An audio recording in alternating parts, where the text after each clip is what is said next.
Oh man, this boss is so hard to do. How can I just not get these Vesta long swords and stuff? It's not fair. How you doing, guys? Sorry about that.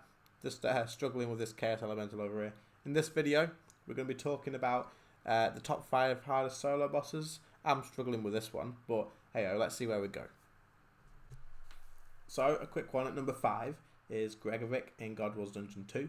Now, the reason I've got him at number 5 is because he does do a lot of damage when you're going solo, and this can sort of be a hassle to you if you haven't sort of worked out how to use your defensives in a good rotation.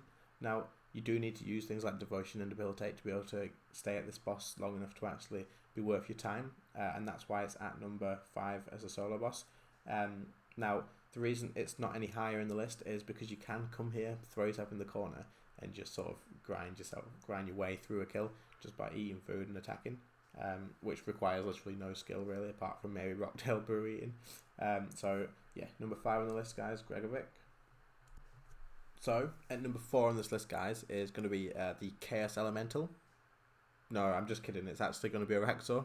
Now, the reason I've not got a Araxor any higher up, say maybe 2 or even 1, is just because I feel like going into Araxor, you can do it a lot too easy. And what I mean by that is you could go in with level 90 or level 85 combat stats in range, take an Armadillo and some Shadow Glaives, and you could probably start getting kills at that point. Now, I know that's just the gear, but also the sort of mechanics in Araxor aren't that hard to learn either. I know that's probably going to be sort of similar to, for most people, to other bosses as well, but I'd say throwing yourself into soloing Nex is going to be a lot more difficult than throwing yourself into solo Araxor.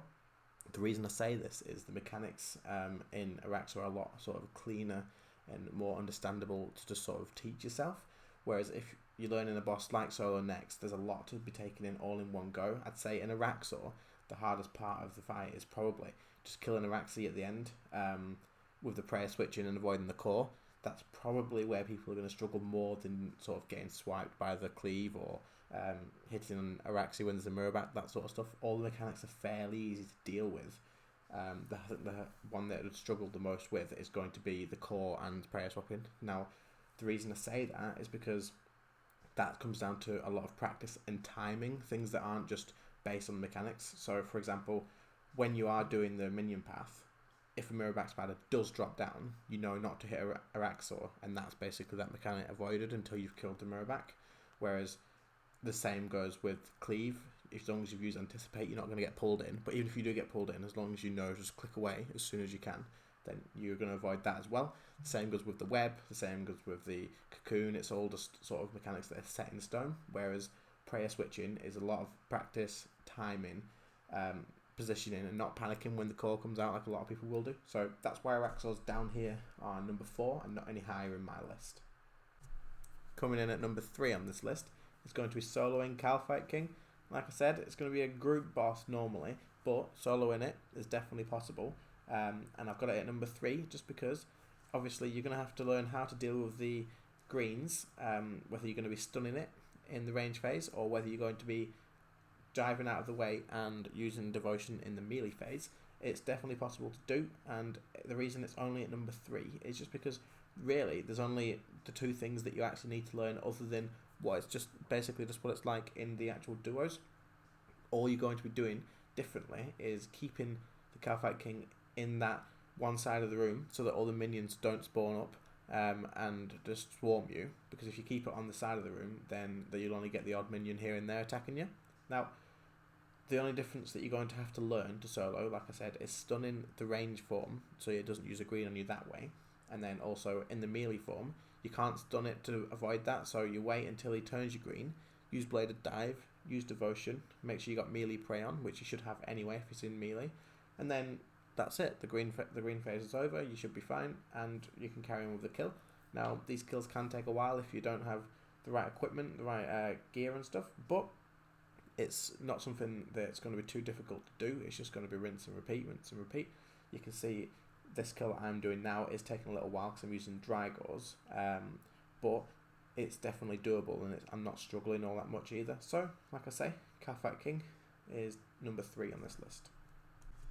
Moving on to number 4, we're going to be doing solo next for this one. Now, the reason I've got solo next so high up on the list is just because jumping into it as a boss to learn is quite difficult. There's a lot of mechanics you need to pay attention to, prayer switch and all that sort of stuff. And there's a lot of sort of learning about DPS rotations and timings and positioning and that sort of thing. Being aware to what's going on in the arena, also what the boss is doing and where you're stood. It's a lot to sort of put together, as well as managing your food and your prayer and all that sort of things as well. The reason that's higher than like mechanics like Araxo, like I mentioned earlier, is just because it's a lot of micromanaging. It's a lot of being aware and stuff, not just set mechanics. While Next does have her own set mechanics, kind of like the ice prison or the shadows on the floor, other things are based down to pure skill as well. So if you're looking at the blood phase, you're going to have to know how to do plenty of DPS to be able to get past that phase. You can perfect this and get past it in one go, or obviously if you're still practicing, or if you don't have the required gear to just push past in one go, then you've got to kill the blood reavers, do enough damage on Next, but make sure you don't attack her at certain times, and then you can get through it that way. So there is a lot of different ways you can work around it as well.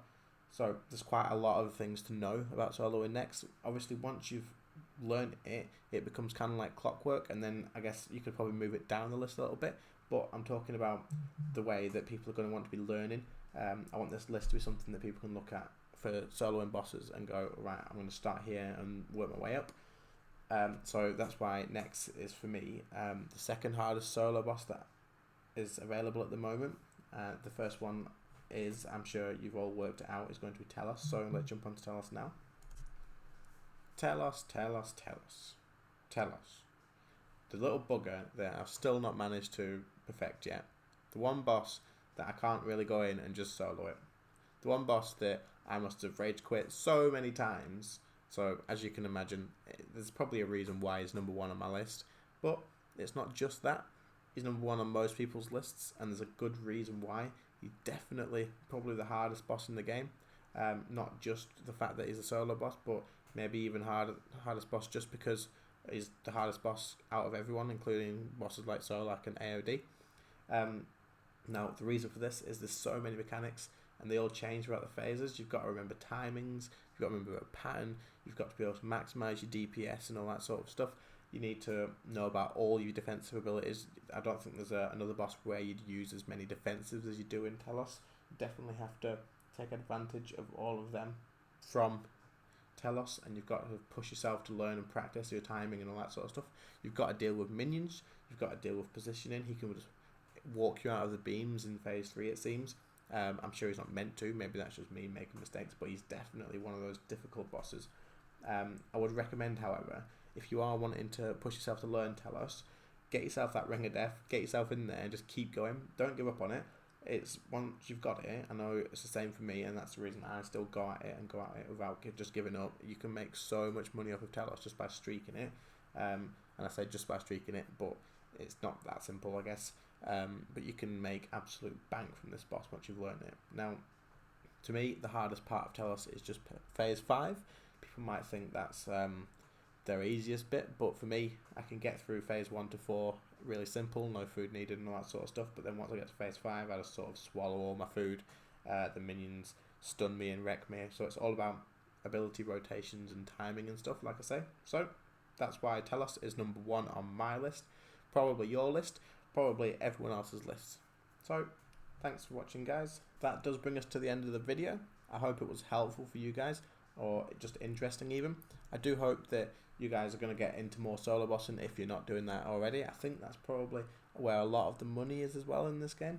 I know that you can make a ton of money from bosses like AOD and Solak and stuff, but if you can get solo drops at Telos, solo drops at Rax, things like that, you can be making all that profit to yourselves.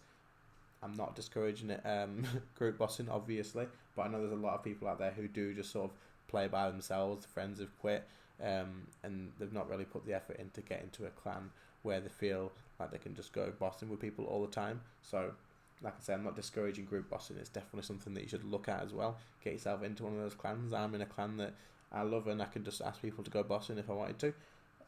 But I do tend to stick to solo bossing myself anyway. So, like I said, guys, thanks for watching. Like and subscribe if you did enjoy it. If not, as always, let me know in the comments what I could have done to improve on this video, and I will definitely take that into account and do all I can. So, as always guys, see you later. Bye.